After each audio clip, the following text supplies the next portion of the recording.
पौराणिक युग में शांतनु नामक एक सिद्ध साधु थे। इनकी पत्नी भी एक सिद्ध धर्मपरायण नारी थी। कहानी उस समय की है जब शांतनु और उनकी पत्नी बहुत वृद्ध हो चुके थे और उनकी आंखों की रोशनी भी चली गई थी। इन दोनों का एक पुत्र था जिसका नाम था श्रवण कुमार। श्रवण कुमार बहुत ही सरल स्वभाव का व्यक्ति था। माता पिता के लिए उसके मन में बहुत प्रेम एवं श्रद्धा थी। वो दिन रात अपने माता पिता की सेवा करता था। अपने माता पिता का बच्चों की तरह लालन पालन करता था। उसके माता पिता भी स्वयं को गौरवशाली महसूस करते थे और अपने पुत्र को दिन रात हजारों दुआएं देते थे। कई बार दोनों एक दूसरे से कहते कि हम कितने धन्य हैं कि हमें श्रवण जैसा मातृभक्त पुत्र मिला, जिसने स्वयं के बारे में ना सोचकर अपना पूरा जीवन वृद्ध नेत्रहीन माता पिता की सेवा में लगा दिया। इसकी जगह कोई अन्य होता तो विवाह के बाद केवल स्वयं का हित सोचता और बूढ़े नेत्रहीन माता पिता को कहीं छोड़ आता और खुशी से अपना जीवन व्यापन करता।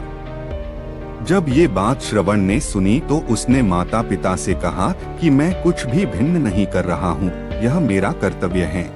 जब मैं छोटा था तब आपने मुझे इससे भी ज्यादा अच्छा जीवन दिया और अब मुझे यह सौभाग्य प्राप्त हुआ है कि मैं आपकी सेवा करूं।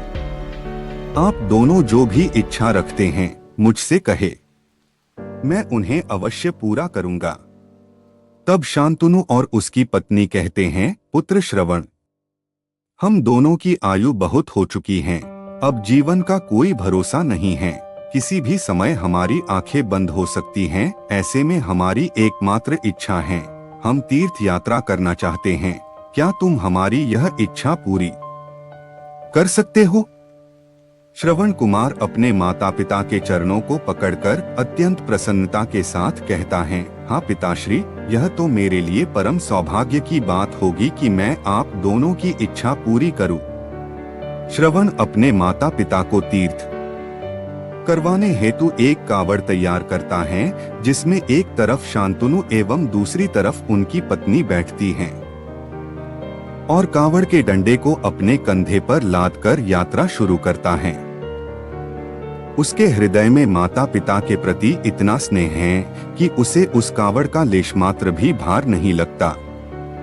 अपने पुत्र के इस कार्य से माता पिता का मन प्रसन्नता से भर उठता है और वे पूरे रास्ते अपने पुत्र श्रवण को दुआएं देते चलते हैं।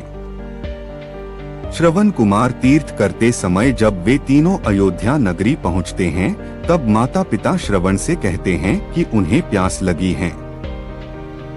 श्रवण कावड़ को जंगल में रखकर हाथ में पत्तों का पात्र बनाकर सरयू नदी से जल लेने जाता है। उसी समय उस वन में अयोध्या के राजा दशरथ आखेट पर निकले थे और उस घने वन में वह हिरण को शिकार बनाने के लिए उसके पीछा कर रहे थे।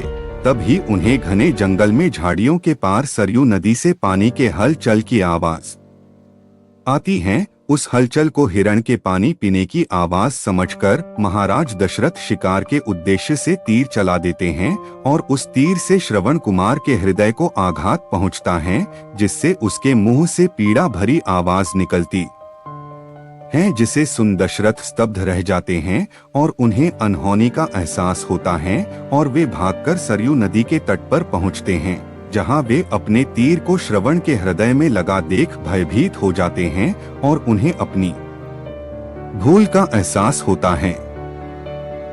दशरथ श्रवण कुमार के समीप जाकर उससे क्षमा मांगते हैं। तब अंतिम सांस लेता श्रवण कुमार महाराज दशरथ को अपने वृद्ध नेत्रहीन माता पिता के बारे में बताता है और कहता है कि वे प्यासे हैं, उन्हें जाकर पानी पिला दो और उसके बाद उन्हें मेरे बारे में कहना। और इतना कहकर श्रवण कुमार मृत्यु को प्राप्त हो जाता है।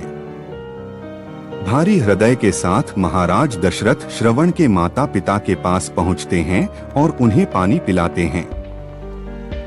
माता पिता आश्चर्य से पूछते हैं, उनका पुत्र कहाँ है?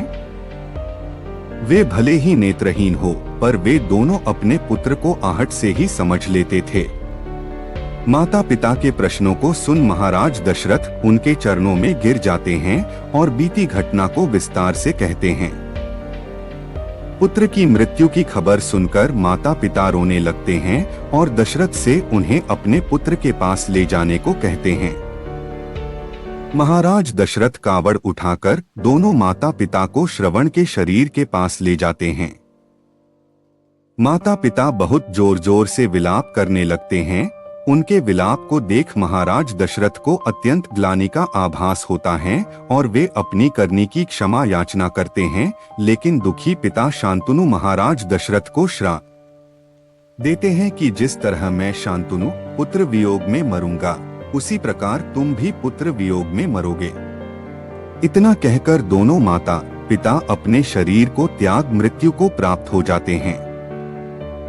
महाराज दशरथ श्राप मिलने से अत्यंत व्याकुल हो जाते हैं और कई वर्षों बाद जब उनके पुत्र राम का राज्य अभिषेक होता है, तब माता कैकेयी के वचन के कारण राम, सीता और लक्ष्मण को 14 वर्षों का वनवास स्वीकार करना पड़ता है और इस तरह महाराज दशरथ की मृत्यु भी पुत्र वियोग में होती है।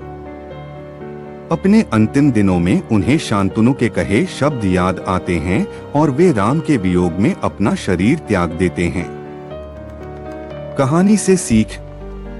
हमें यह कहानी यही शिक्षा देती है कि बिना लक्ष्य को देखे उसे भेदना कई बार आपको गलती का पात्र बना देता है और आप ना चाहते हुए भी दूसरों के दुख का कारण बन जाते हैं। यह थी श्रवण कुमार की कहानी। अपनी माता पिता भक्ति के कारण ही श्रवण कुमार पुराणों में जीवित हैं। श्रवण कुमार सदैव अपनी मातृ भक्ति के लिए जाने जाते हैं। उन्हीं की कहानी सुनाकर माता पिता अपने बच्चों को संस्कारित करते हैं। यह कहानी अगर पसंद आई हो तो हमारे चैनल को लाइक एंड सब्सक्राइब जरूर करें। आपका अपना दोस्त प्रिंस टाटावत ज्ञान मोटिवेशनल। धन्यवाद।